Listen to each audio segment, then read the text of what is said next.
Bienvenidos a la comunidad cristiana La Misión, un espacio para crecer juntos en la fe. Con ustedes, Jorge Lonzi. Bueno, perfecto. Vamos a comenzar con la clase de hoy entonces. Estamos en la clase número 4, ¿sí? En la clase número 4 de la Escuela Hechos, la misión continúa. Ya pasamos la mitad de la escuela, nos vamos acercando ya al final, todavía nos quedan esta y 2 clases más. Y como le decía hace poco, estamos ya pensando en la próxima escuela que va a tener un carácter bien misionero. Van a ser 8 clases, que prácticamente es como una escuela misionera básica, así que no se la pierdan. Vamos a hacerlo cuando volvamos del viaje misionero que estamos por hacer en este momento. Seguramente noviembre, diciembre nos va a encontrar el Señor haciendo escuela. Pero bueno, vamos a ver. Por ahí terminamos el año ahí a full con eso. Pero mientras tanto estamos en esta escuela. Realmente ha sido una bendición hasta ahora, creo, porque bueno, por lo que ustedes están diciendo y por los comentarios que hemos escuchado, vemos que sí, que así es, que está siendo de bendición para todos y eso nos alegra porque bueno, estamos siempre intentando y aportando a la edificación primeramente de aquellos que son parte de la comunidad que pastoreamos, pero también abriéndolo para que todo el cuerpo de Cristo sea bendecido y sea edificado con estas enseñanzas. Siempre las hacemos con el temor reverente de estar siendo preciso y exacto en lo que estamos compartiendo, porque bueno, creemos que así debe ser, dentro de un tiempo donde, como la Escritura dice, hay comezón de oír y surgen falsos maestros inventando herejías y cualquier cosa en las redes sociales, en todos lados. Necesitamos siempre tener una mirada bien bíblica de las cosas y bueno, este tipo de enseñanzas nos ubican bíblicamente en lo que Dios espera de nosotros como hijos y de lo que Jesús espera de su iglesia. Así que bueno, aquí estamos. Les dejo ya la recomendación de que las clases que íbamos a decir que la iba a hacer en vivo, en realidad la hicimos en el grupo nuestro, la clase de función del Espíritu Santo y los dones del Padre, del Hijo y del Espíritu. La función del Espíritu Santo sale mañana, va a estar en YouTube, va a estar a las 9 de la noche, van a poder ver lo que fue nuestra reunión, y el próximo domingo sale la otra. Así con esas 2 clases le damos un complemento a esta escuela que estamos haciendo ahora. Bien, no hago más introducción, nos metemos directamente en la clase de hoy. Para recordar, simplemente para seguir un hilo conductor de lo que venimos hablando, como dijimos, ¿no? Estamos hablando, la escuela se llama Hechos, la misión continúa.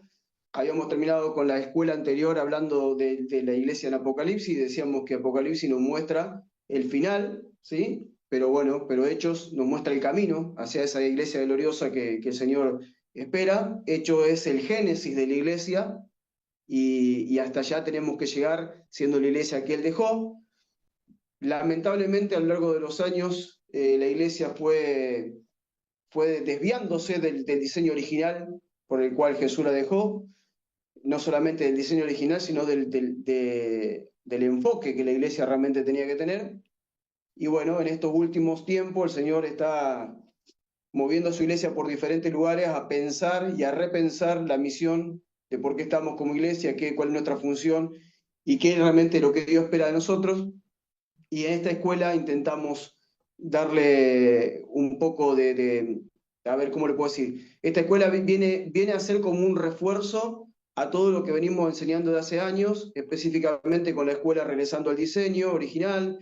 Luego hemos visto la misión, hemos visto también la escuela, por ejemplo, Ministros de Cristo. Entonces, todas esas escuelas que venimos haciendo hace tiempo, esta viene a ser como un refuerzo para todo lo que venimos hablando.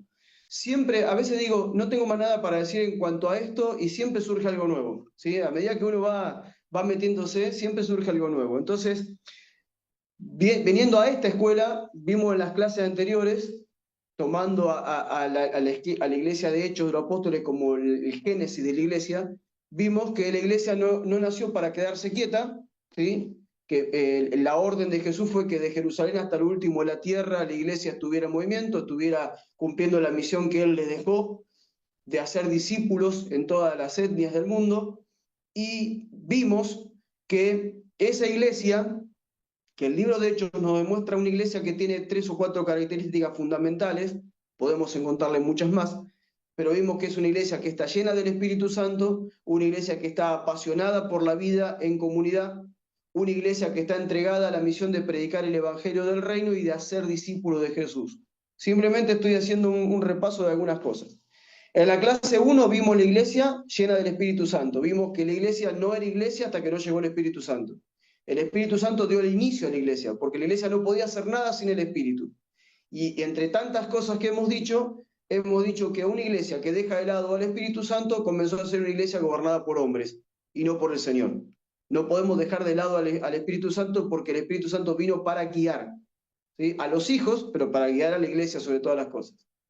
En la clase 2 vimos que después de que llegó ese Pentecostés y que hubo una manifestación gloriosa del Espíritu, hubo gente que creyó y se empezaron a formar comunidades, y vimos que el Espíritu guió a la iglesia a agruparse en comunidades, a tener una vida comunitaria, que en ningún momento la iglesia fue lo que hoy es.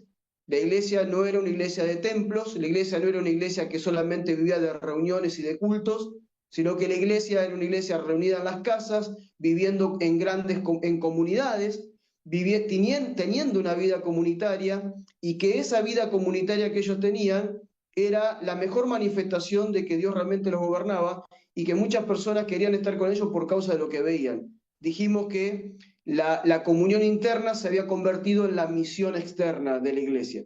Por eso que la iglesia empieza a estar ahí muy cómoda, por decirlo de alguna manera, y por eso vimos que en la clase 3 comienza una iglesia en movimiento, o comienza el movimiento de la iglesia. Y vemos que la iglesia se expande, pero con algo muy importante.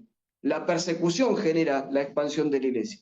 ¿Sí? Habíamos dicho que la iglesia se había acomodado, estaba muy cómoda en Jerusalén, y se había olvidado que la orden era Judea, Samaria y hasta el último la tierra, y entonces ahí vemos que hay una persecución, hay hermanos que salen a predicar por diferentes lugares. Tomamos el caso específico de Felipe, vimos cómo algunos llegan a Judea, pero Felipe va más allá, vimos que llegó a Samaria, y terminamos viendo cómo el movimiento que hace Felipe, ya el Señor lo utiliza para que el Evangelio cruce fronteras y ya llegue a un nuevo continente, ¿sí? Vemos que el etíope lleva el Evangelio, ¿sí?, a África, a lo que hoy es África. Ahora bien, hoy vamos a estar viendo lo que continúa, digamos, de hecho el apóstol, vamos a estar viendo prácticamente del capítulo 13 al 17, al 18, más o menos todo lo que vamos a ver hoy abarca ese espacio del libro de Hechos, y el título que lleva la clase de hoy es Cruzando Fronteras, la misión a todas las naciones. Habíamos terminado con Felipe ya llegando, no él hasta el último de la tierra, sino dejando a alguien que ya está entrando hasta el último de la tierra, como el etíope llevando el Evangelio, pero hasta aquí todavía no hay una manifestación de la iglesia llevando el Evangelio más allá de las fronteras que ellos por ahí conocían o en las que ellos se movían, ¿sí?, hasta Samaria, pero no más allá. Y ahora vemos que el Señor, la orden había sido bien precisa, no era solamente Jerusalén, Judea y Samaria, sino que también era hasta lo último de la tierra, y que el Evangelio era para todos, no solamente para los judíos, y que los discípulos que debían ser formados eran discípulos de todas las etnias de la tierra. Entonces aquí comienza una movilización del Señor especial. El evento más importante comienza en Hechos capítulo 11, pero yo voy a leer Hechos 13, voy a leer solamente Hechos 13 y después voy a regresar un poquito a Hechos 11 para decir algunas cosas que me parecen importantes antes de avanzar.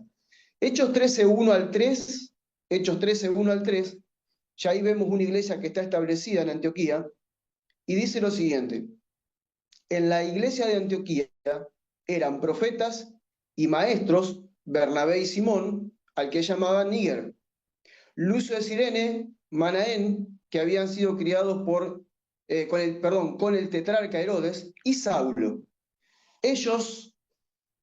Cuando ellos servían al Señor y ayunaban siempre, el Espíritu Santo dijo: apártenme a Bernabé y a Saulo, porque los he llamado para un importante trabajo. Y así, después que todos ayunaron y oraron, le impusieron mano y los despidieron. Primero, lo que quiero que veamos aquí es que la persecución hace que muchos cristianos se han esparcido por diferentes lugares. Ellos empiezan a ir mucho más allá de Samaria, ¿sí? Chipre, Cirene, se van mucho más allá, hasta que llegan a Antioquía. Y en Antioquía ocurre algo tremendamente maravilloso que lo vamos a leer muy pronto, denme unos minutos que lo vamos a leer, donde empieza a ocurrir un movimiento especial del Señor expandiendo su iglesia. Ahora, aquí lo que vamos a ver es, durante toda esta enseñanza, es lo que ocurre en Antioquía. Si bien el libro de Hechos de los Apóstoles nos muestra el génesis de la iglesia y nos muestra por ahí, tengo un mosquito que me está dando vuelta aquí, acabo de agarrarlo, agarré un mosquito.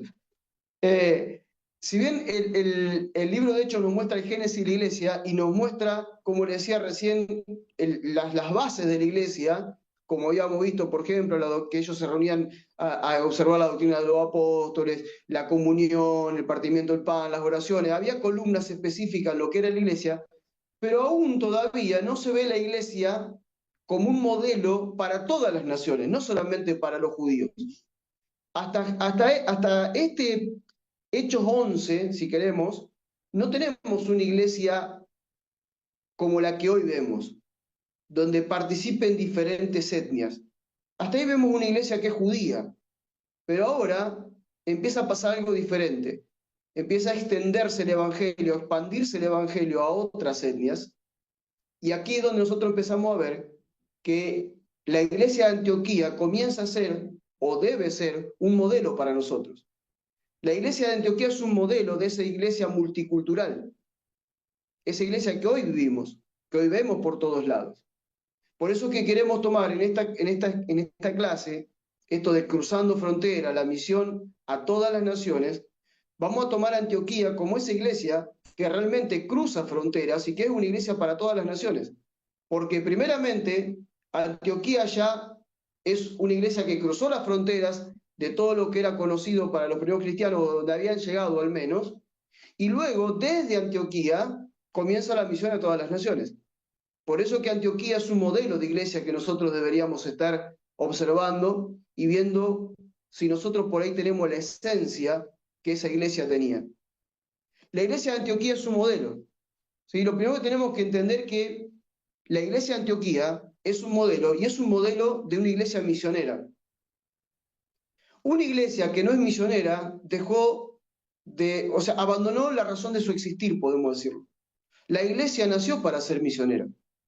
De hecho, la iglesia no completó todavía la misión, porque la misión es llevar el evangelio a todas las señas del mundo y aún no hemos alcanzado todas las señas del mundo. La iglesia nació para ser una iglesia misionera. ¿Por qué misionera? Porque tiene una misión. ¿Qué es lo que nos hace misioneros?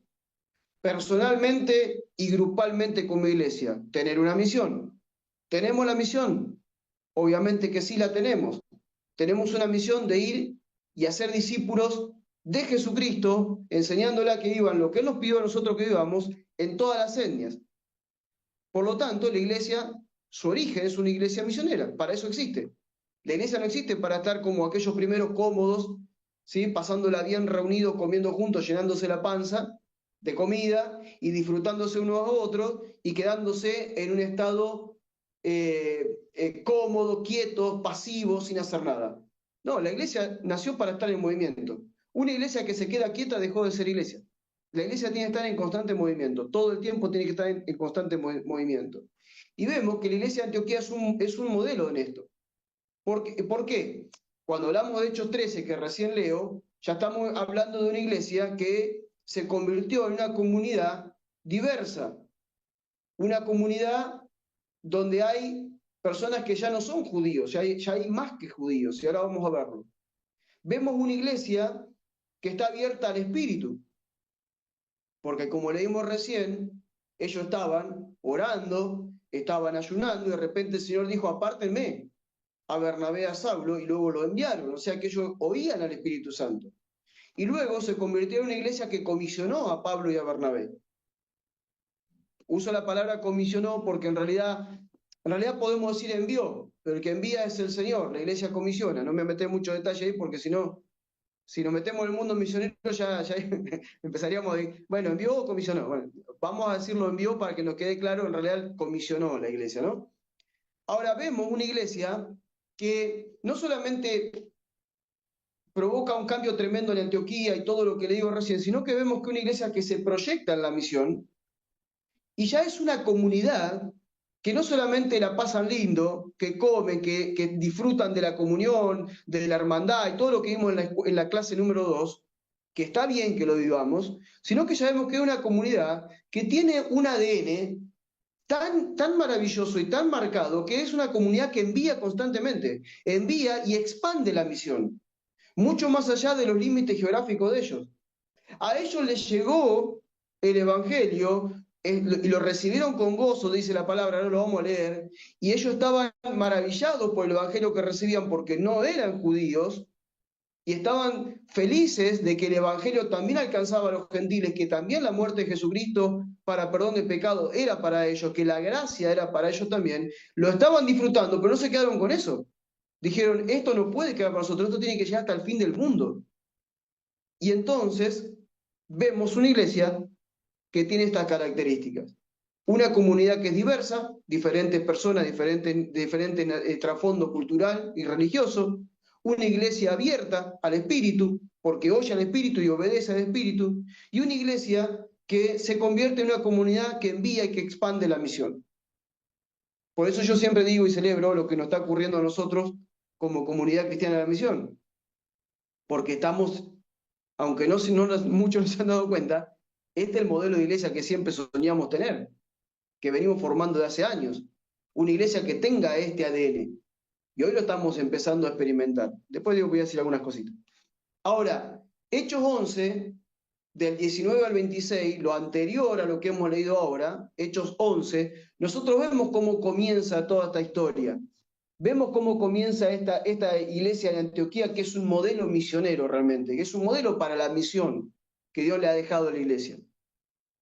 Voy a leer del verso 19 en adelante. Dice, mientras tanto, los que habían sido dispersados por la persecución que se desató por causa de Esteban, llegaron hasta Fenicia, Chipre y Antioquía, y hablaban de las buenas noticias solamente a los judíos. Pero había unos varones de Chipre y de Cirene que al entrar en Antioquía habían hablado también a los griegos acerca de las buenas noticias del Señor Jesús. Y con la ayuda del Señor, un gran número de personas creyó y se convirtió al Señor. O sea, le entregaron su vida a Cristo, lo pusieron a Jesús como el Señor de su vida. Cuando esto llegó a los oídos de la iglesia de Jerusalén, enviaron a Bernabé hasta Antioquía. Y cuando él llegó, constató la bondad de Dios, se alegró mucho y exhortó a todos a permanecer fieles al Señor con todo el fervor de su corazón. Bernabé era un hombre bueno, lleno de fe y del Espíritu Santo. Así que gran multitud se agregó para seguir al Señor. O sea que la obra que hizo Bernabé fue sumar más gente todavía. Ahora, ¿qué pasó después? Después de eso, Bernabé se fue a Tarso a buscar a Saulo. Sabemos que Saulo es Pablo. Y lo encontró y lo llevó a Antioquía.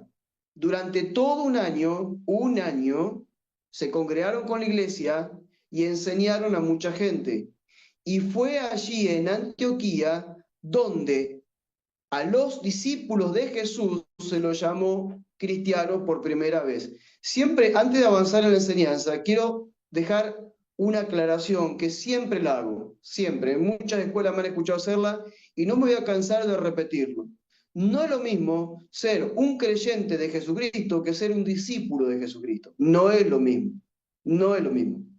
Nosotros vemos que estos creyentes o estos seguidores de Jesucristo predican en todos lados y hay gente que cree. La gente creyó. Recibieron el evangelio del señorío de Jesucristo, no el de la salvación. Después, obviamente, el señorío trae salvación. Pero fíjense que ellos anunciaron las buenas noticias del Señor Jesús. Para nosotros la buena noticia del evangelio de salvación, para ellos no era el evangelio de salvación. Para ellos la buena noticia es que había un reino, había un nuevo rey, y sí, que ese rey era un Cristo que salva. Era muy diferente el mensaje de ellos. No me voy a meter ahí, vayan a ver otra escuela. de las que hemos hecho. Los voy a meter ahí.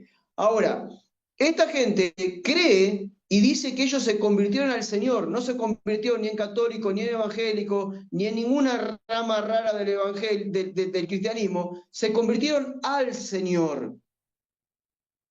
Escuchen esto, no dice se convirtieron al cristianismo, se convirtieron al Señor. ¿Qué significa eso? Dejaron de estar bajo el gobierno de su yo y se pusieron bajo el gobierno de Cristo.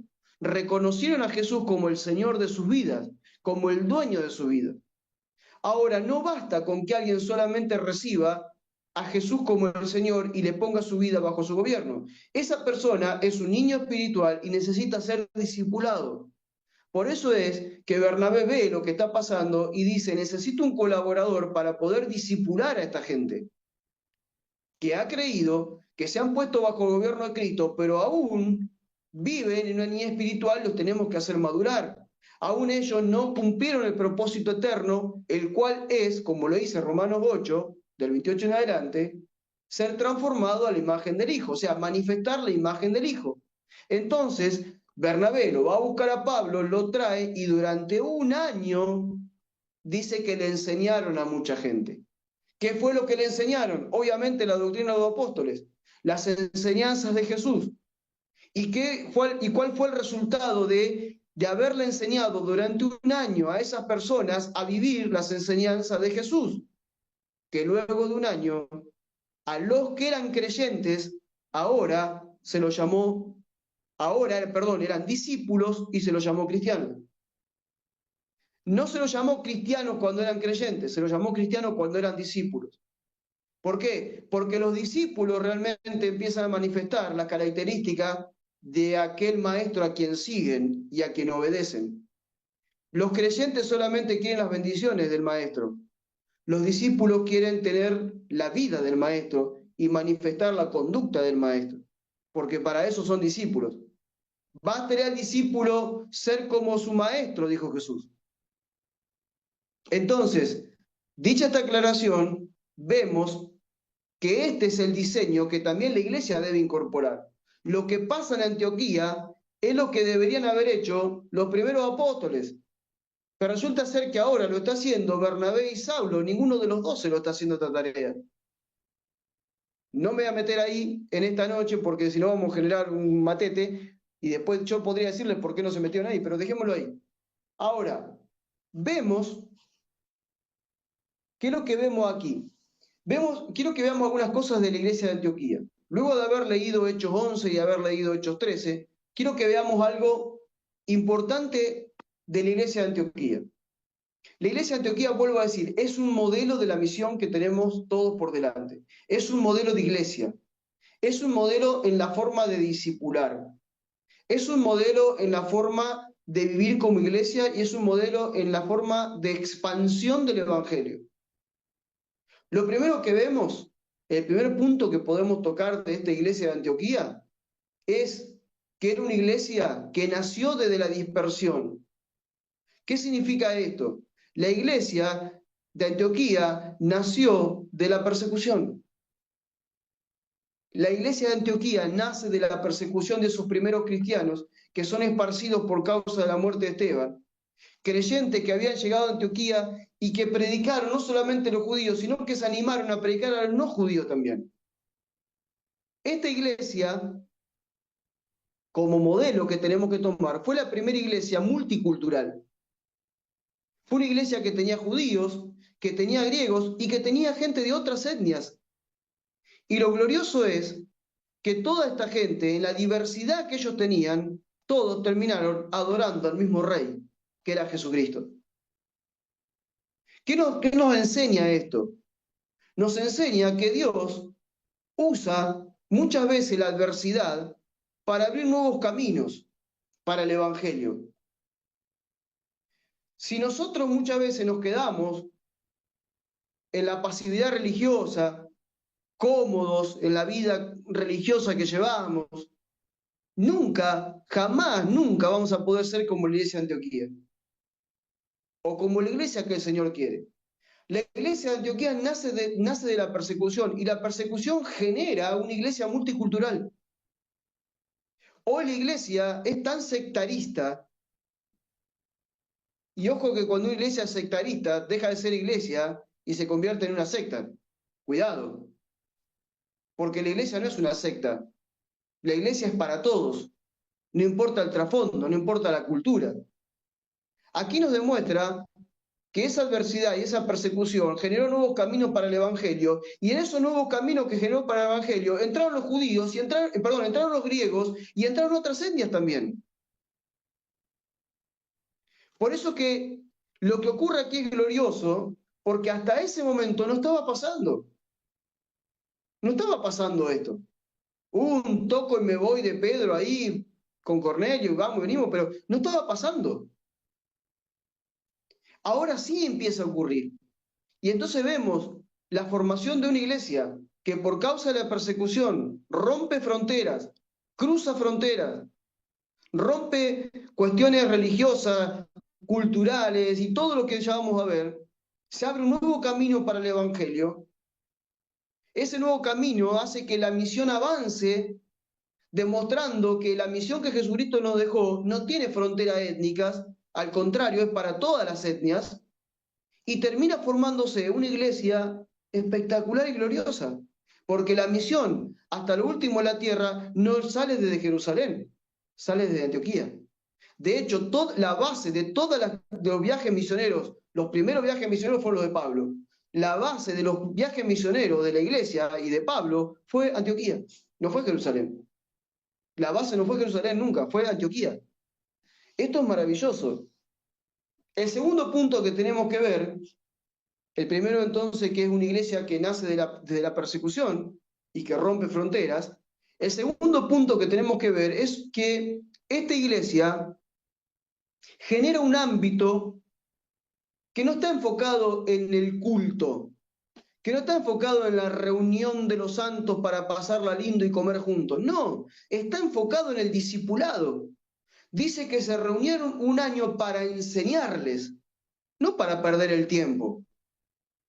Yo me imagino a Pablo desde la mañana hasta la noche enseñando. Esta gente tenía una urgencia de que esos creyentes no se desviaran del evangelio que habían recibido, y era necesario disipularlos para que no se desviaran. Porque ellos recibieron las buenas nuevas de Jesús, pero no recibieron las enseñanzas de Jesús. Una cosa es que la gente reciba las buenas nuevas de Jesús y otra cosa es que reciba las enseñanzas de Jesús. Las buenas nuevas de Jesús te posicionan bajo su gobierno y las buenas nuevas de Jesús te dan salvación por gracia. Pero las enseñanzas de Jesús te hacen vivir bajo el gobierno del reino y te hacen ser un discípulo de él, que forma discípulo de él hasta el último en la tierra. Y esto es lo que carece la iglesia hoy en día. Solamente nos enfocamos en la salvación y punto, y a juntar gente dentro del gallinero, dentro del corralito. Y tenemos un montón de gente bien alimentada dentro del corralito, bueno, algunos ni siquiera alimentados, ni siquiera bien alimentados, porque hay iglesias que la alimentación que le da es tan raquítico de alimentación, y por otro lado tan obeso porque es mala la alimentación que le dan.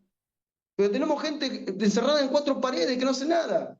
¿Por qué? Porque no se enfocan en lo que se tiene que enfocar. La primera iglesia se enfocó en el discipulado.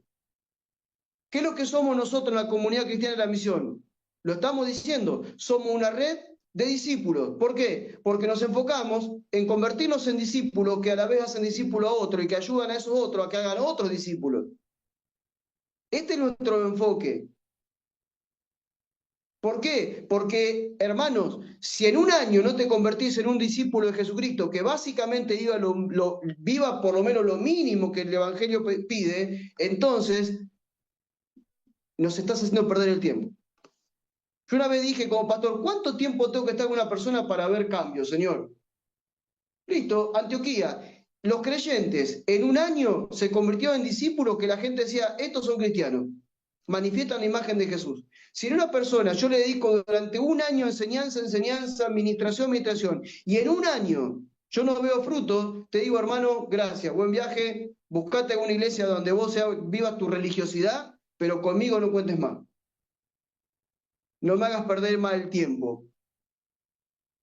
Andá a otro lado y disfrutá de lo que vos quieras disfrutar, de lo que andes buscando, pero en un año demuestran esta gente que se convirtió en discípulos de Jesús, que manifestaban su imagen.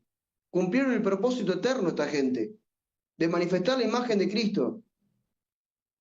Por eso te doy un consejo, cuando estés discipulando a alguien, si después de un año esa persona no te da un mínimo fruto, no sigas más con esa persona, estás perdiendo el tiempo, no quiere cambiar. Ya salgamos del argumento no puedo cambiar, no, sí podés, porque tenés el Espíritu Santo que te da poder para cambiar lo que sea. Si no podés cambiar es porque el Espíritu no te está gobernando, tenés cero relación con el Espíritu. Y es más, no tenés temor reverente de Dios, porque el que tiene temor reverente de Dios quiere vivir agradándole a Dios. Cambia lo que tenga que cambiar para agradarle a Dios. Ellos generaron un ámbito de discipulado, no un ámbito de culto, no un ámbito de reunión y reuniones y después vivan como quieran. No, generaron un ámbito de discipulado. Bernabé lo fue a buscar a Saulo, Pablo, y lo trajo y enseñaron a la multitud durante un año.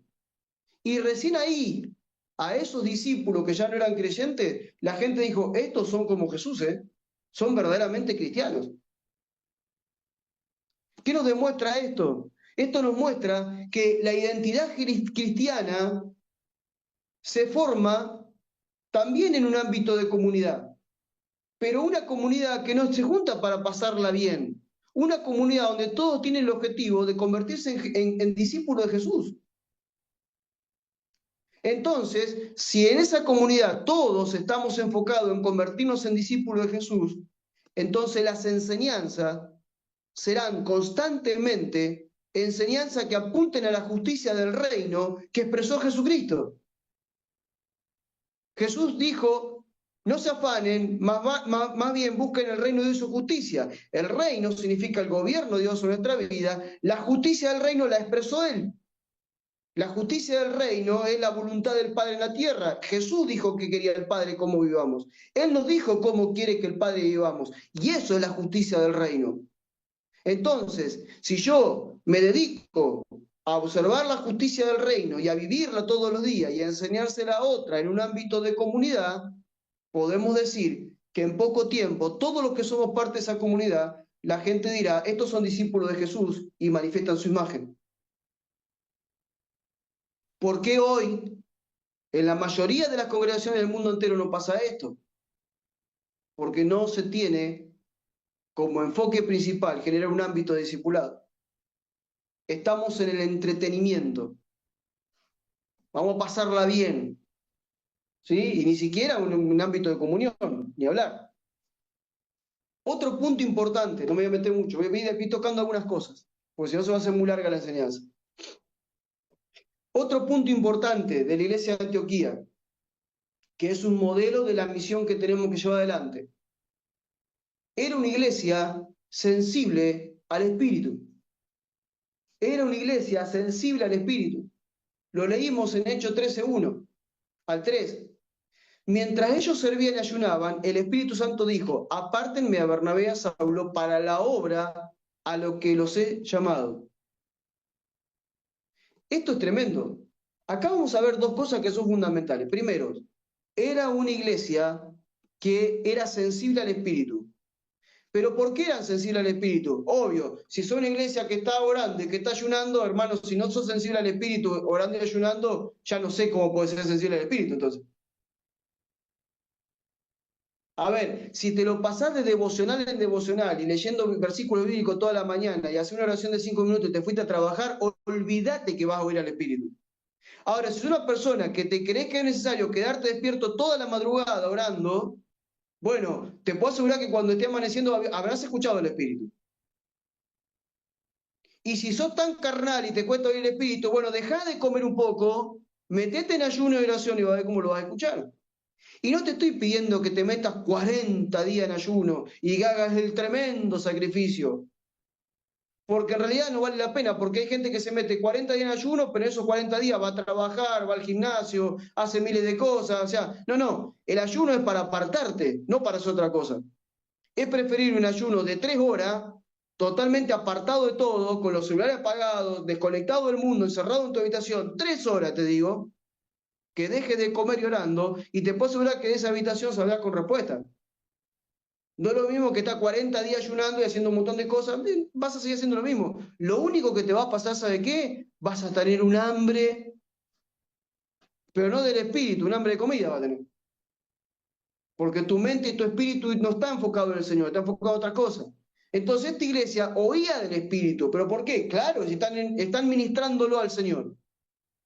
Otra versión dice, ellos ministraban al Señor.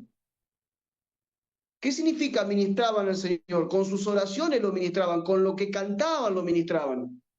Hoy la iglesia ora para sí mismo, hace canciones para sentirse bien uno, hace canciones para el alma, entonces claro, la gente va a los cultos y llora, la pasa bárbaro, pero en ningún momento las canciones son para nosotros, las canciones son para el Señor.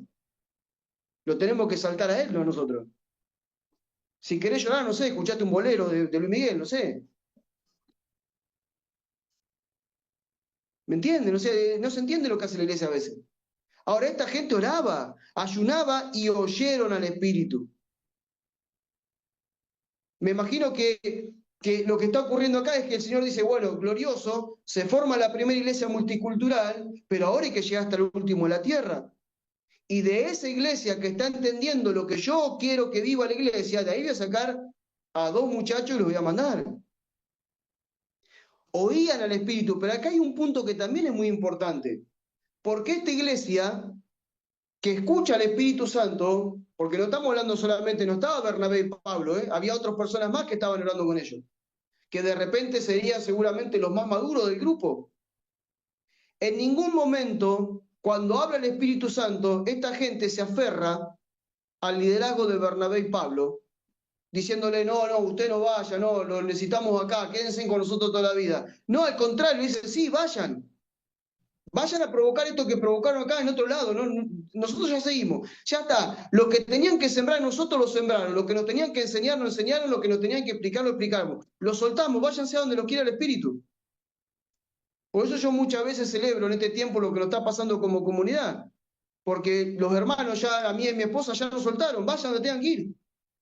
Porque ellos ya recibieron durante 4 o 5 años todo este tipo de enseñanza, ya tienen cierto entendimiento y cierta madurez y ya son discípulos del Señor como para poder ser discípulos a otros y ya no lo necesitan nosotros constantemente.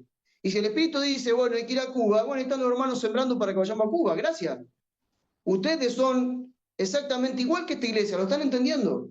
Pero ¿saben qué? Hay otras comunidades cristianas que no lo entienden esto. Hay otras congregaciones que no entienden esto. Entonces, cuando Dios llama a sus principales líderes para que lo que están haciendo ahí lo reproduzcan en otro lado, dice, no, no lo vamos a dejar ir, no, no, este no se va a ningún lado, que se quede acá, no es útil acá, porque acá en el grupito que hemos hecho, encerradito en 4 paredes, nos va bárbaro, mirá si se nos va. Ellos no se aferraron a sus mejores líderes, al contrario, lo enviaron obedientemente. Cuando vamos al ámbito, hermano, yo en el ámbito misionero hace años que estoy. Y vos encontrás personas, jóvenes específicamente, muchas veces, que tienen una asignación específica del Señor a algún lugar y los retienen dentro de la iglesia porque son buenos líderes de jóvenes, o porque tocan lindo la batería, o porque cantan lindo, o porque hacen cualquier cuestión dentro de esas 4 paredes. No, me sirve acá adentro. ¿Cómo lo voy a dejar que se vaya, no sé, a un pueblo de Asia, a Oceanía, o a un lugar? No, no, me estoy perdiendo un gran líder. No, estás sembrando lo mejor que tenés. Lo mejor que tenés lo estás sembrando. Recuerdo que cuando salimos al pastorado con mi esposa, mi pastor mismo, por boca de él, no por boca mía, dijo, estoy sembrando lo mejor que tengo. Jorge y Erika me administran montones de áreas dentro de la congregación, pero entiendo que llegó el momento de su salida y los estoy sembrando. La siembra que hizo ese hombre sobre nosotros le multiplicó discípulos a él. Si ustedes van y ven lo que tiene hoy en día, él le multiplicó discípulos, le multiplicó obra, habernos sembrado a nosotros. Y éramos lo mejor que tenía en ese momento él. Por eso yo hoy en día sigo haciendo lo mismo también. Cuando lo mejor que tengo, si hay que sembrarlo, lo voy a sembrar.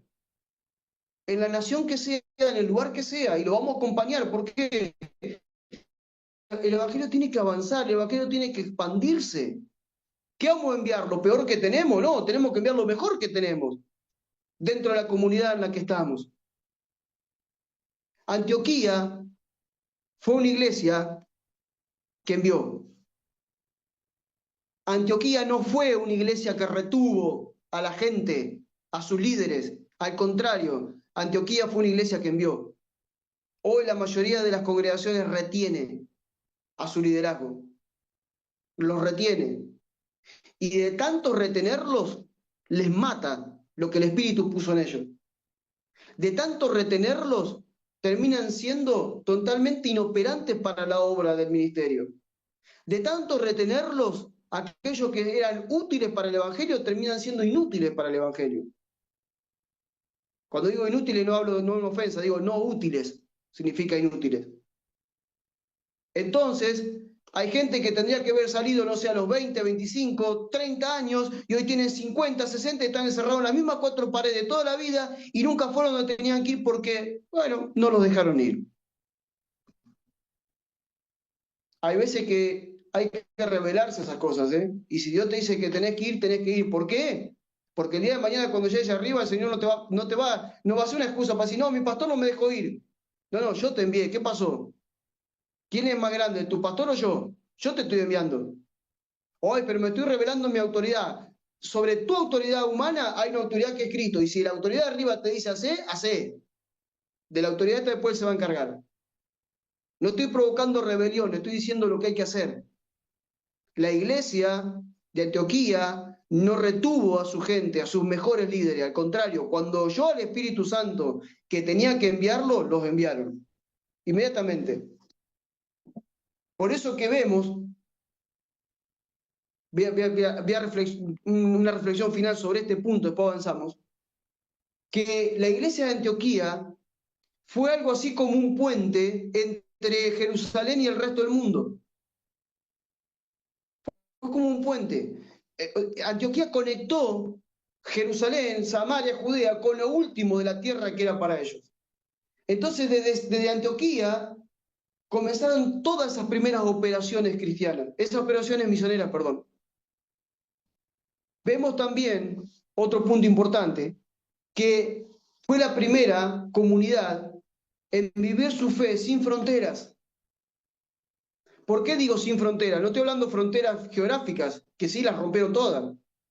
Estoy hablando de fronteras religiosas, fronteras culturales, fronteras tradicionales. Ellos las rompieron todas, porque la iglesia de Antioquía era un grupo de gente de diferentes trasfondos y hermanos de diferentes trasfondos, y ellos fueron a los primeros que se eligieron, estos son cristianos, antes que la iglesia de Jerusalén.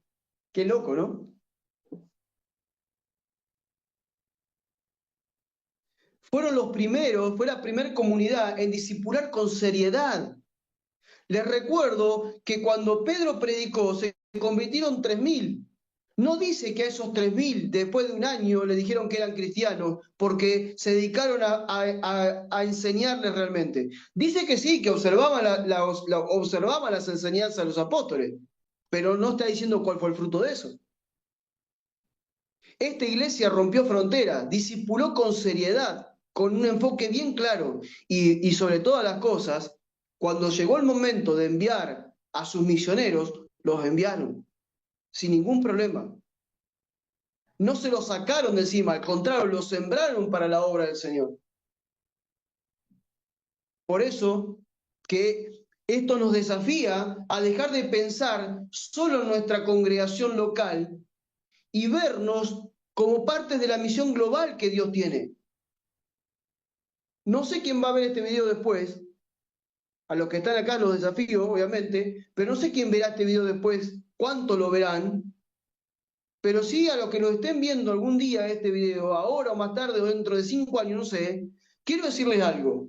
Es muy importante entender que lo más importante para Dios no es tu congregación local, es que la misión llegue hasta el último de la tierra. Porque Jesucristo murió por todos. Muchas veces nosotros priorizamos la congregación local. La congregación local ya está.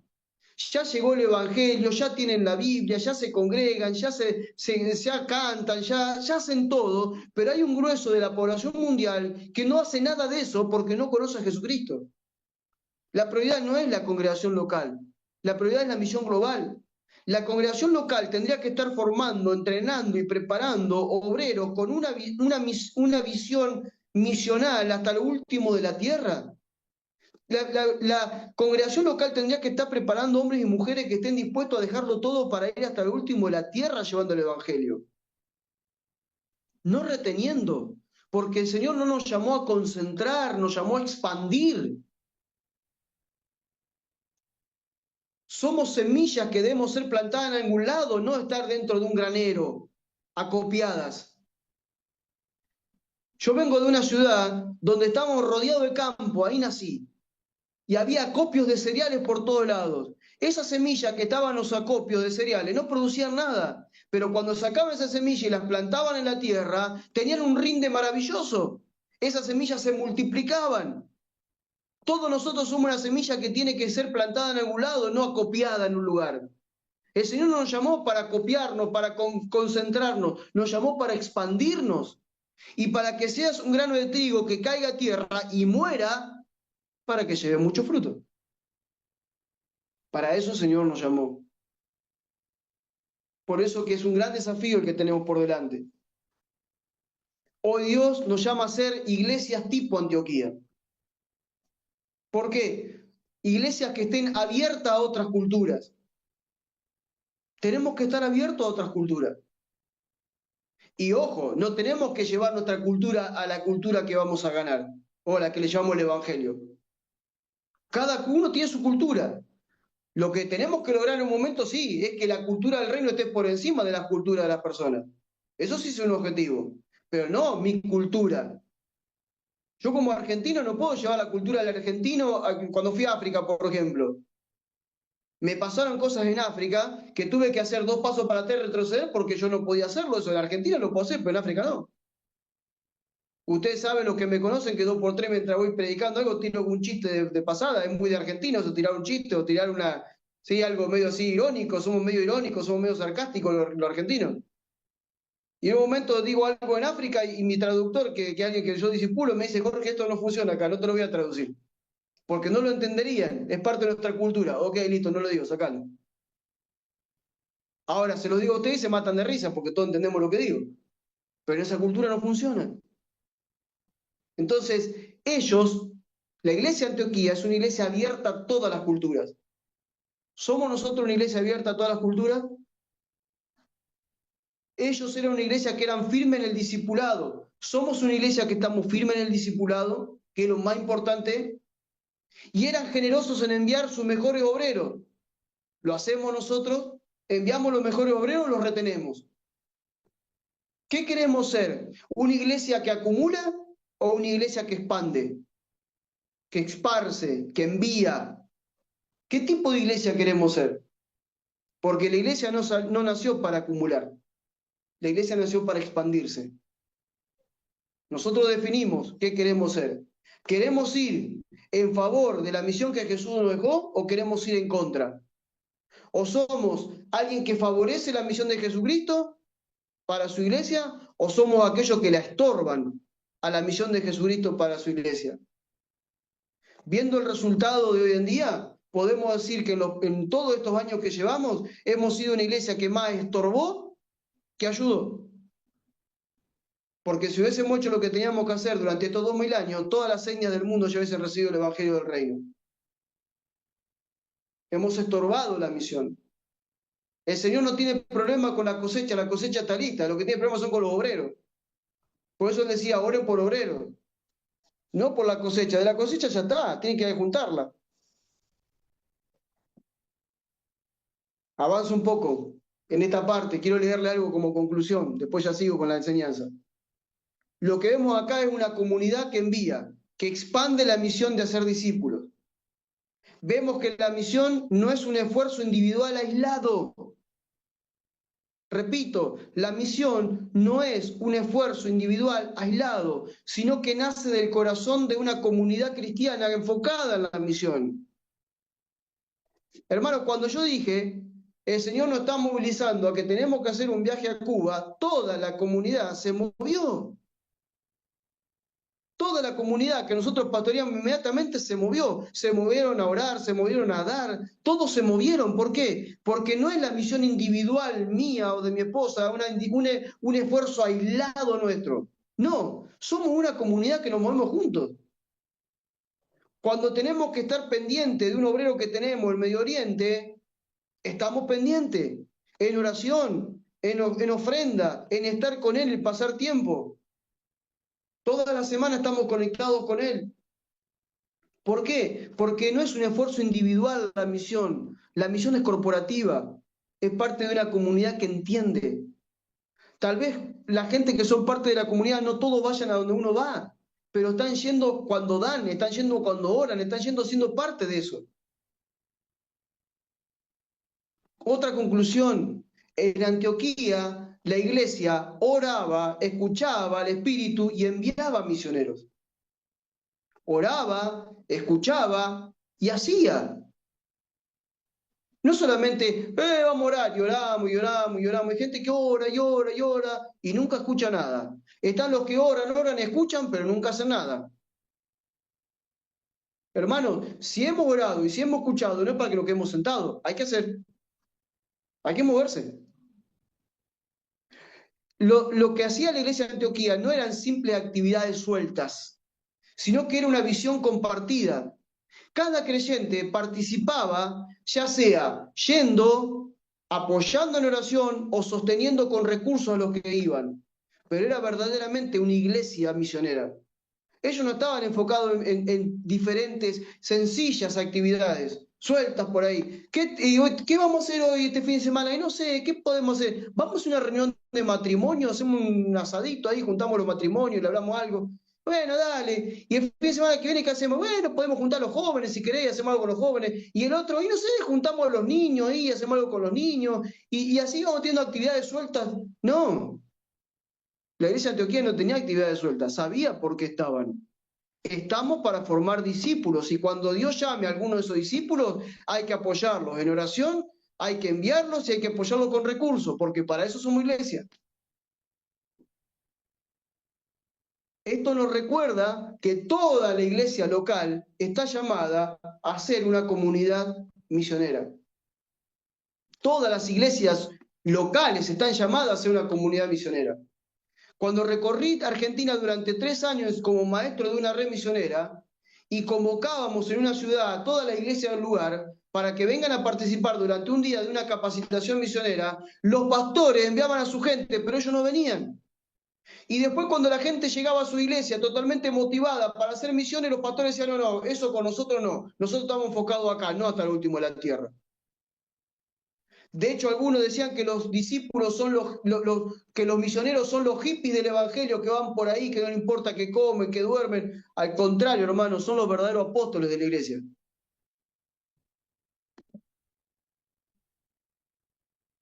La iglesia local está llamada a ser una comunidad misionera. No solo debemos cuidar y pastorear a los que están ahí adentro, sino que debemos proyectarnos hacia el último de la tierra. Porque si no, dejamos la razón de nuestra existencia, la abandonamos. Voy al punto 2 de esta enseñanza. Recién terminé con el 1, me llevó 1 hora. Uy, me van a tener de paciencia hoy, ¿eh? Dije, qué bosquejo cortito, no tengo mucho para decir. Uy, Dios mío. 1 hora voy ya. Bueno, paciencia, hermano, es una escuela. ¿Qué es lo que logró esta iglesia? ¿Qué es lo que logró la iglesia de Antioquía? Ellos tuvieron un evangelio, perdón, ellos hicieron que el evangelio funcionara en nuevas culturas. El evangelio funcionó en nuevas culturas. Fueron mucho más allá de los judíos. Llevaron el evangelio a todo lado. Y fíjense que hay 2 hechos importantes, justamente, en Hechos, si quieren anotar por ahí la cita bíblica, no la voy a leer, en Hechos 14, del 8 al 15, Hechos 14, del 8 al 15, vemos, por ejemplo, a Pablo y a Bernabé en Listra, y después en Hechos 17, del 22 al 31, Hechos 17, del 22 al 31, lo vemos ahora a Pablo en Atenas. Ahora, en los 2 lugares, en Listra o en Atenas, ellos muestran cómo el evangelio lo comunican de forma diferente, de acuerdo a la cultura del lugar, pero no pierde la esencia lo que están compartiendo. A ver, el evangelio que ellos comparten no pierde la esencia, pero sí cambian la forma en lo que lo comparten. Y lo comparten de acuerdo a cómo esa cultura puede llegar a entender el Evangelio. Hoy nosotros queremos predicar lo mismo en todos lados. Sí, a ver, no tenemos que perder la esencia. Yo sé a dónde tengo que llegar, pero yo tengo que entender la cultura de la que le estoy hablando. Ellos sabían que el mensaje de Jesús es siempre el mismo. Obviamente, la salvación es por gracia, mediante la fe, y que hay un rey sentado en un trono, y que hay un reino. Ellos lo sabían, pero la manera de presentarlo cambiaba según las personas que iban a recibir el mensaje.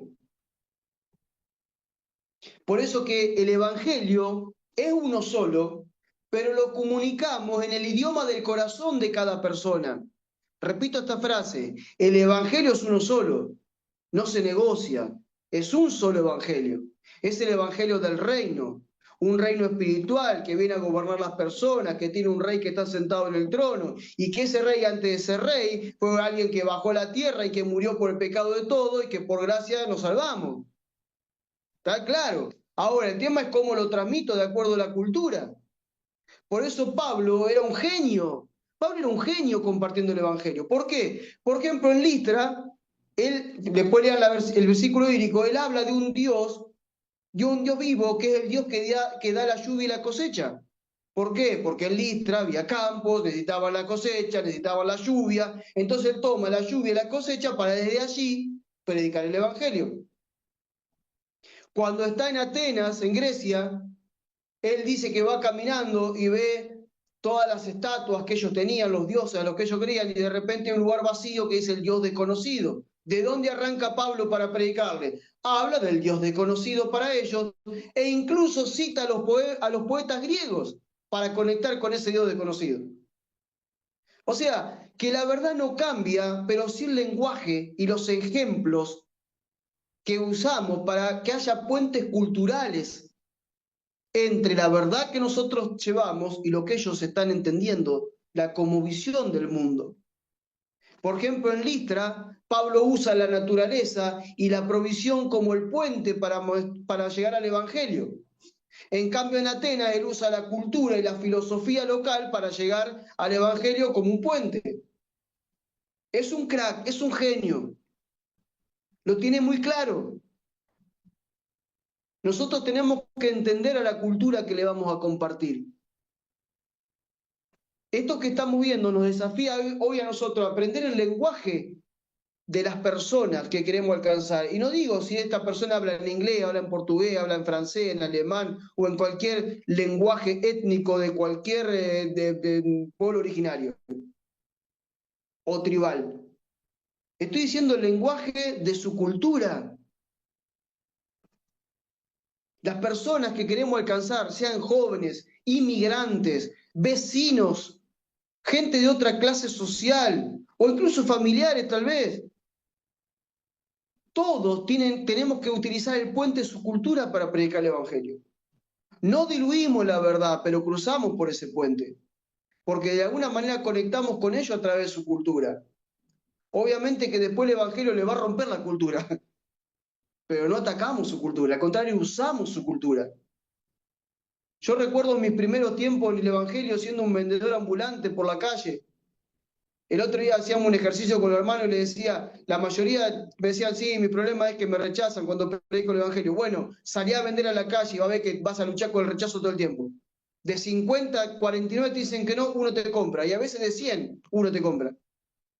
Y me acuerdo que los primeros tiempos en el Evangelio andaba con mi bolsito lleno de ropa, vendiendo casa por casa, golpeando la puerta. Y muchas veces a través de la venta tuve que dejar el bolso en el piso, dejar de pensar en lo que estaba vendiendo y predicarle a la persona desde algo que me está contando.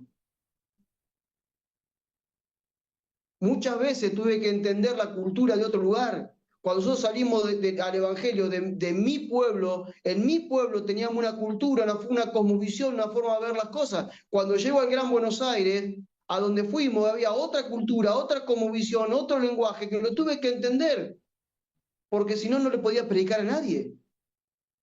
De hecho, en un momento tuve que llamar a un muchacho y decir, vení, sentate acá y decime qué es lo que están diciendo estos jóvenes, porque no entiendo lo que me están diciendo. Están usando un lenguaje que yo no entiendo, es español, pero no lo entiendo. Entonces, desde allí después puedo predicarlo usando sus mismas palabras. Por eso Pablo decía, a los griegos me hice griego, a los judíos me hice judío, a todos me hice de todo, con tal de salvar a alguno. No quiere decir que él pecó como ellos pecaban o diluyó el evangelio, sino que entendió su cultura y por allí les entró. Nosotros tenemos que saber ser expertos en entender lo que me están diciendo y ver cómo desde allí le entro para predicar el evangelio. Bueno, la iglesia de Antioquía eran expertos en esto. Sigo. ¿Qué quiere decir esto? Que la misión requiere sensibilidad cultural sumado de claridad en el mensaje. La misión que tenemos por delante requiere sensibilidad cultural. Les recuerdo que esta gente que venían siendo esparcidos, no solamente le predicaban a los judíos, sino que le predicaban a los griegos y a todos los que se le cruzaron. Porque está hablando de 4 o 5 lugares diferentes, cada lugar tendría su cultura diferente. Ellos le hablaron a todos y se convirtió en una iglesia multicultural. ¿Por qué? Porque tuvieron sensibilidad cultural, pero el mensaje era claro. Le predicamos la buena nueva del Señor Jesucristo y se convirtieron al Señor Jesucristo. No importa la cultura, pero al fin llegaron todos al mismo lugar. Por diferentes culturas, por diferentes puentes, pero llegaron al mismo lugar. No todos entienden las mismas palabras, pero todos necesitan a Cristo. Yo tengo que saber que todo el mundo necesita a Cristo, pero el tema es con qué palabras los llevo a Cristo.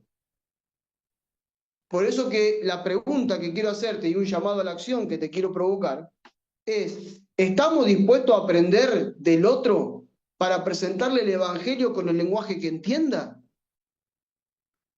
¿O quiero ir con el lenguaje que yo tengo, con la cultura que yo tengo, la tradición que yo tengo y le largo ahí? Tengo que entender, tengo que saber por dónde entrar. No es lo mismo hablar a una persona de extremo, de bajos recursos y que está viendo la indigencia, que hablarle a alguien que tiene todos los recursos y tiene todo lo que jamás vos tal vez tendrías, porque manejan culturas totalmente diferentes. Sus objetivos en la vida son totalmente diferentes. El que vive en extrema pobreza, su objetivo es ver cómo pone un plato de comida esta noche. El que tiene tremenda riqueza está viendo cómo va a invertir en la bolsa, qué va a hacer. O sea, son objetivos totalmente distintos. ¿Cómo le entro a cada uno? Son diferentes. Por eso que yo no entiendo la cultura, me bloqueo y no sé cómo predicar. Necesito conocer la cultura y desde la cultura ver cómo paso para llegar al Evangelio. Ahora, lo que tengo que saber es que por más que sea una persona extremadamente pobre o por más que sea un extremadamente rico, todos necesitan a Jesucristo como su Salvador y Señor. Todos. Punto 3. No voy terminando todavía, pero punto 3. Alégrense que el último punto. Sí, no sé, alégrense. ¿Qué es lo que ocurre más adelante? Como siempre, llega el momento del concilio, el concilio de Jerusalén. ¿Sí? El evangelio que era para todos ahora parece que tiene que tener algunas restricciones. Muchos dicen, bueno, salió bien, no salió para nada bien. Creo que Pablo no le dio, pero ni importancia a lo que pasó. Le dijo, sí, bueno, está bien, y siguió viaje. Hechos 15, del 1 al 21, no lo voy a leer para no ser tan extenso, vemos el concilio en Jerusalén, cuando Pablo viene a dar cuenta de qué había hecho con los gentiles. Ya acá vemos Pablo después de su viaje misionero, fundando iglesias, todo lo que había ocurrido después de Antioquía, en adelante, del capítulo 13 al 15, hay un esplendor de todo lo que hace Pablo, pero en el 15 Jerusalén le dicen, vení a darnos cuenta a ver qué es lo que estás haciendo. No sé si habría un poquito celo ministerial ahí, porque ellos no estaban haciendo nada, parece, pero Pablo estaba haciendo de todo. Entonces la iglesia de Jerusalén lo llaman a Pablo para que rinda cuenta, a ver qué es lo que estaba haciendo. Les recuerdo que a Pablo no lo envió ni Pedro, ni Santiago, ni Juan, que eran las columnas de la iglesia. A Pablo lo envió el mismo Señor. Primero acuérdense que cuando en Hechos 13 ya estamos hablando que Pablo ya se había convertido, ya se había encontrado con el Señor. Pero ahora Pablo está siendo parte del proceso para convertirse en el apóstol que fue después. Y ahora Pablo es enviado por el Espíritu. No hay hombres de por medio. Entonces ahora la iglesia dice, no, queremos ver qué está haciendo este hombre porque nosotros no le dijimos que haga estas cosas. Vamos a hacer el concilio y se arma todo el concilio ahí.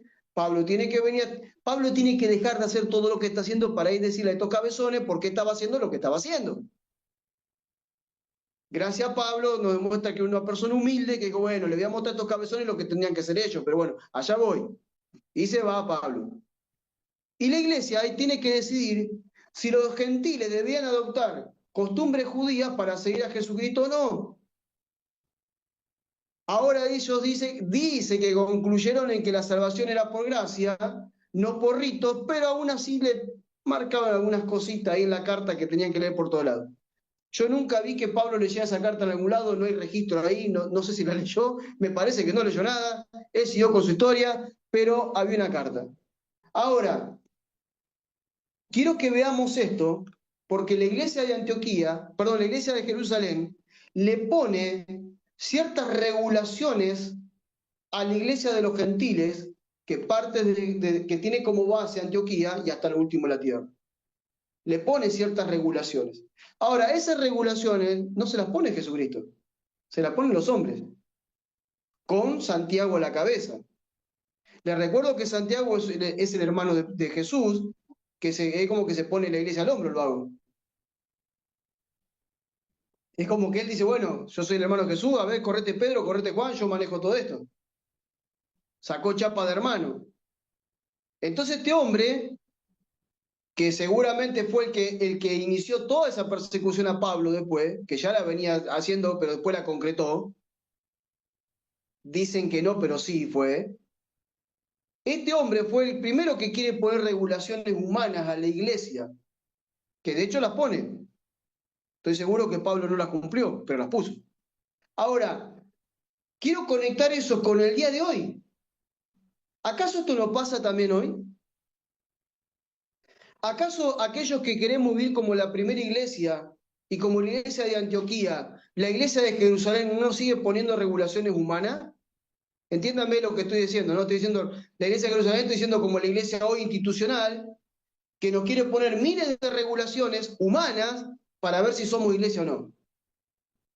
A mí me pregunta, ¿usted es pastor? Sí. ¿Y qué fichero de culto tiene? No, yo no te he notado en ningún lado, disculpame, no. Pero es necesario que la iglesia esté registrada, que tenga fichero de culto. ¿Y qué? Fichero de culto, si ni siquiera culto hago. Ay, Dios. Hechos 15. Algunos querían imponer a los gentiles, por ejemplo, la circuncisión y otras prácticas judías como requisito para ser salvos. Pero los apóstoles, guiados por el Espíritu Santo, concluyeron que la salvación es por gracia, no por rito ni costumbre humana. Hoy en día, muchas veces, la iglesia puede caer en lo mismo, en el mismo tipo de regulaciones humanas. Entonces te levantan barreras que son totalmente innecesarias. Te exigen cosas por tradición. Te arman reglamentos.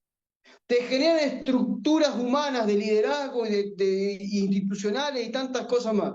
Cosas que nunca Jesús les dijo a la iglesia que tengan.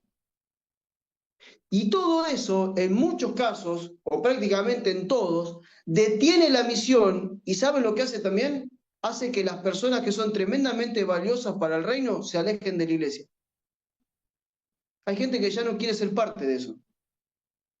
Yo me cruzo todo el tiempo con gente que ya no quiere ser parte de eso, pero tienen asignación misionera, tienen llamado pastoral, tienen llamado profético, tienen llamado, miles de cosas tienen, dones, talentos que están, pero ¿qué pasa? No los pueden ejercer dentro de la iglesia institucional porque están las tradiciones, los reglamentos, las estructuras y todas esas cuestiones que lo único que hacen es matar la vida del espíritu y elevar la vida de la carne.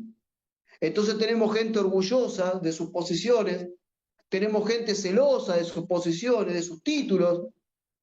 Hay con gente que vos no te podés sentar a hablar, porque si no sos doctor en teología y no sé qué cosa más, no te puedes ni sentar a hablar. Hace unos días atrás alguien me preguntaba, ¿y usted esto que el otro, y usted qué hace y qué enseña de acá, de un país de Centroamérica? Me preguntaban. Y me dice, ¿y cuál es la doctrina que usted cree? Le pasé mi escuela y digo, vaya a verla ahí, porque ¿por qué tengo que hablar yo? cuenta a ustedes cuál es mi doctrina. La de Jesucristo, la mía. Sigo la doctrina de Jesucristo, sigo la doctrina de los apóstoles. Y ya me miró como cosa rara, como si como la doctrina de los apóstoles, como que no se entiende de qué estoy hablando. Bueno, hoy en día nos pasa lo mismo que le pasó a aquella iglesia. Cuando nosotros decimos que somos una iglesia, que no tenemos un templo, que no hacemos culto, que no pido diezmo, me dicen, entonces vos no tenés una iglesia. Vos sos una cosa rara que anda vuelta por ahí.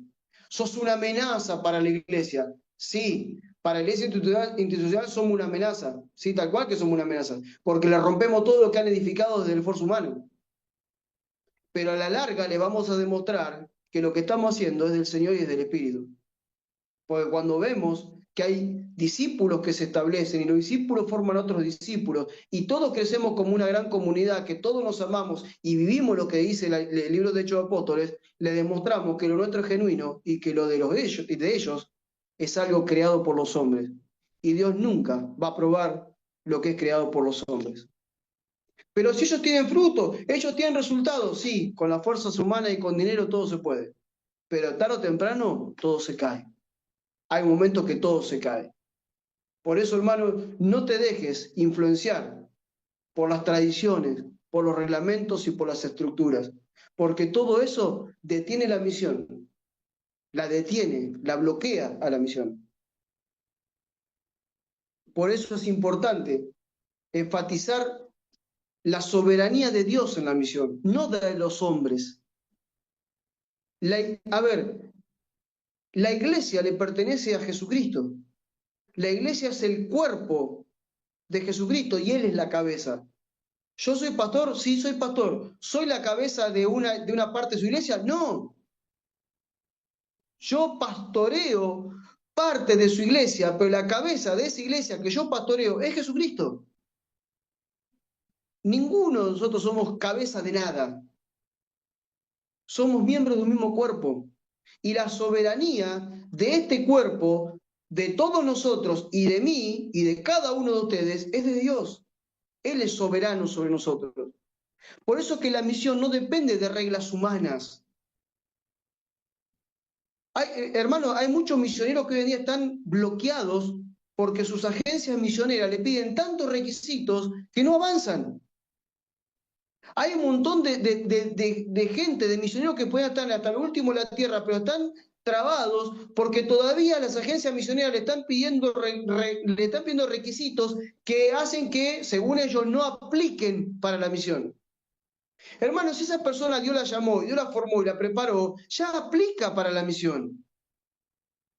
Porque nunca estaremos totalmente preparados para ir a un lugar diferente de este mundo, con una cultura diferente, con cuestiones muy distintas a las nuestras, para poder ser efectivos allí. Tendremos que ir, tendremos que sembrarnos la tierra, tendremos que pasar un tiempo observando y después veremos qué hacemos, pero hermano, nunca estaremos totalmente calificados. ¿Quiénes son los hombres para decirme si ya estoy preparado para salir al ministerio? Hermano, yo salí al ministerio pastoral con 4 años de creyente y nunca en mi vida hice un instituto bíblico. Y creo que tal hermano no fue. Por eso, hermano, que no entendemos, nosotros vivimos metiéndole reglas humanas. Miren estos 3 puntos que son importantes para enfatizar la soberanía de Dios en la misión. Número 1, el Espíritu Santo es quien dirige la misión. Hechos 13 dijimos, apárteme a Bernabé y a Saulo para la obra que tengo preparada para ellos. ¡Pum! Felipe, subite a ese carro, el Espíritu. Y así vemos en todo lugar que el Espíritu está mandando y diciendo qué hacer y qué no hacer. Pablo viene en su viaje misionero predicando por todo lado y de repente llega a una región y el Espíritu le dice, acá no predicas, allá no predicas. Ahora después tiene una visión de un macedonio y le dice, ahí sí quiero que prediquen. Y nacen iglesias que después también son modelos para toda la misión. Entonces, la iglesia necesita respetar a rajatabla la soberanía de Dios. Y la soberanía de Dios se manifiesta a nosotros a través de la guía del Espíritu Santo. Número 1.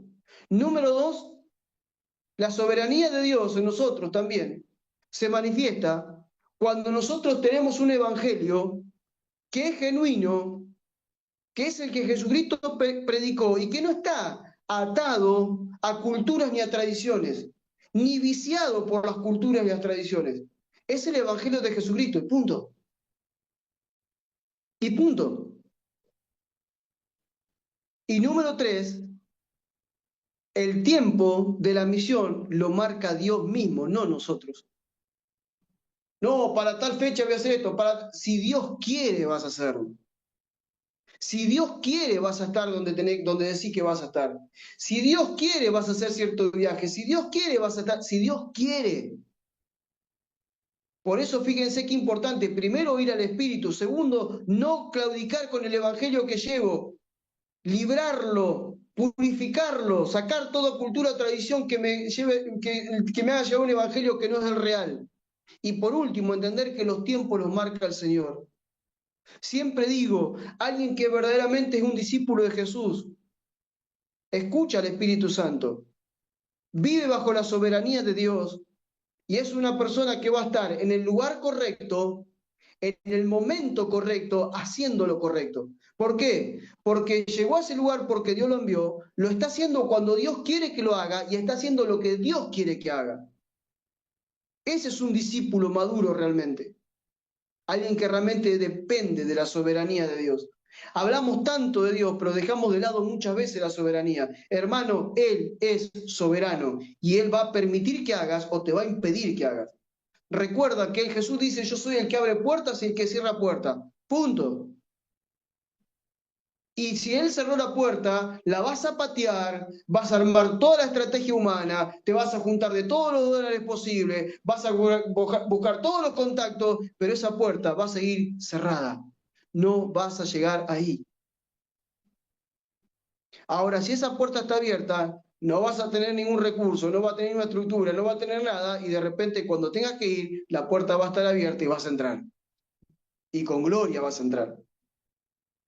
Por eso podemos decir con firmeza que la misión no la decide un concilio humano, sino el Espíritu Santo que envía y que abre caminos. No hay ningún concilio humano que pueda determinar si vas a ir o no a cierto lugar como misionero, o como alguien que abre camino, o alguien que se suma a un equipo misionero. No, no debería haber ningún concilio humano. Y yo no tengo nada contra las agencias misioneras. Hay muchas agencias que funcionan perfecto, pero muchas veces las agencias se convierten en un gran obstáculo para que haya hermanos que lleguen. O los concilios pastorales, o el pastor con sus líderes, muchas veces se convierten en esos concilios humanos que impiden que los que tienen que llegar lleguen. Lo vuelvo a decir y con firmeza lo digo. La misión no la decide un concilio humano, la decide el Espíritu Santo. Él envía, Él abre camino, Él da los recursos y Él te pone donde te tiene que poner en el momento que te tiene que poner, para que haga lo que tenés que hacer. Vamos cerrando ya, reflexión final casi. Sí, creo que sí. Número 1, le leo algunas cosas importantes como reflexión final, ya hablé todo esto. Número 1, para que quede claro, la misión rompe legalismos y abre camino a la inclusión. La misión rompe legalismos y abre camino a la inclusión. El Evangelio no impone cultura, ofrece salvación y reino. Luego la cultura va a cambiar por causa de eso. Pero no impongo cultura. Yo digo, esto es lo que Dios aprueba. Vos decidís qué querés hacer. 3, la misión no la regulan los hombres, la dirige el Espíritu Santo, lo dije recién. 4, no son las tradiciones lo que marcan la misión, sino la gracia de Dios. Dejemos de lado ya las tradiciones. No, no, hermano, si la mujer no tiene pollera puesta, no puede tomar la Santa Cena. ¡Ja! Tiene otra que tiene la pollera y tiene la lengua más larga que 50.000 kilómetros, que es chismosa y todo, y te toma la Santa Cena. ¿Qué tiene que ver la pollera? Si el problema es el corazón. Bueno, tradición. Y último, la iglesia obedece y el Espíritu Santo envía. La iglesia obedece y el Espíritu Santo envía. Te pregunto, ¿estás poniendo obstáculos culturales, religiosos, tradicionales o personales a quienes llegan a Cristo? Hay gente que tiene que llegar a Cristo y muchas veces no llegan porque yo mismo le pongo obstáculos, o culturales, o religiosos, o tradicionales, o cuestiones mías personales, que hacen que los demás no puedan llegar a Cristo. ¿Por qué? Porque yo parado desde mi cultura, desde mi religión, desde mi tradición o de mis cuestiones personales, le estoy poniendo una barrera y estoy condicionando al otro para que llegue a Cristo porque me convierto en una persona prejuiciosa. Estoy prejuzgando la vida de esa persona por causa de mi cultura, de mi religión, de mi tradición o cosas personales mías. Hermano, cuando estuve en África y de repente te venía un hermano y te decía, yo tengo 4 mujeres, ¿cuál es el problema? En mi cultura está mal, en mi tradición está mal, en mi religión está mal, para ellos es normal. ¿Cómo abordo el tema? Bueno, yo sé cómo abordarlo, no voy a explicar ahora cómo abordar el tema. Pero yo tengo que estar preparado para que eso a mí no me cierre el corazón y diga, mire este tipo, qué tremendo, qué mujeriego, tiene cuántas mujeres, las vive todas, vive de las mujeres porque un tiempo está con esto, un tiempo está con otra, come de arriba acá, come de arriba allá, no se hace cargo de sus hijos, las mujeres trabajan. Yo podría decir todas esas cuestiones. Ahora, si digo todo eso, levanto una barrera enorme y ese hombre jamás llega a Cristo. Son cuestiones, hermano, muy importantes que tenemos que tener en cuenta. Vamos terminando antes de abrir el micrófono. Y les dejo 3 desafíos para esta semana. Ahí van los desafíos, anoten. Después tiene el PDF, así que. Desafío. Número 1, oración misionera. Número 1, oración misionera. Dedica esta semana un tiempo diario a orar por un país o una nación o una etnia específica. Pero orad en serio. Orad desde tus entrañas, clamando por la salvación de esas personas. Más bien, clamando por obreros para que vayan a ese lugar, porque la salvación ya está. El tema es que no hay quien se la lleve. Número 2, segundo desafío, cruza una frontera cultural. Seguramente tenés una frontera cultural. Habla de tu fe con alguien que piense distinto a ti, gente de otra religión, que crea otra cosa política, por ejemplo, la política divide, por ejemplo, que tenga otra edad, que tenga otra clase social. ¿Sí? Buscá la forma de romper esa frontera. ¿Y cómo debes cruzar esa frontera? Primero, escuchá la historia de esa persona. Y luego, desde la historia de esa persona, compartí a Cristo con respeto, pero compartilo. No te quedes solamente escuchando la historia de la persona. Escuchalos. Van a venir con su trasfondo. Por ahí capaz que te dice, sí, yo la semana pasada me fui a tirar las cartas para ver que me digan qué va a pasar con mi vida y después, bueno, no importa, está bien, lo hizo, ya está. Oh, qué tremendo pecador o pecadora, se hizo tirar las cartas. No, no importa. Escuchamos. ¿Por qué te hiciste tirar la carta? No, porque estoy mal, porque después... Ah, ok, desde ahí arrancamos. Crucemos la frontera cultural para dejar el juicio y manifestar misericordia y gracia. Tercer desafío, identifica y elimina los obstáculos. Reflexiona qué hábitos, qué prejuicios o qué tradiciones culturales y o religiosas pueden estar siendo una barrera para que otros conozcan a Cristo en tu entorno, a través de tu vida, y sobre todas las cosas, proponete derribar esos argumentos. Proponete derribar esos obstáculos. Porque el Evangelio tiene que llegar a través de tu vida a alguien. Hermanos, no podemos pasar, no digo un día, porque puede pasar un día, pero no podemos pasar un año sin haber compartido el Evangelio con alguien. No puede ser que en un año no hayamos llevado a alguien a Cristo. No puede ser. Estamos encerrados en una vida tan rutinaria, tan de cuadradita, de cosas que hacemos todos los días igual, que nos olvidamos de compartir el Evangelio con alguien, cuando en realidad para eso estamos. Hagamos un espacio en nuestra agenda para decir, hoy le voy a predicar a alguien, hoy estas horas me voy a dedicar de hablarle a alguien que no conoce a Cristo. No, estoy orando para ver si se me da la posibilidad. Provocala. Si muchas veces tenemos posibilidades y no las aprovechamos, hablemos cuando tengamos que hablar. Muy bien. Muchas gracias por haber compartido este tiempo con nosotros. Esperamos que haya sido de mucha luz para tu entendimiento. Visita nuestro sitio web, lamision.online,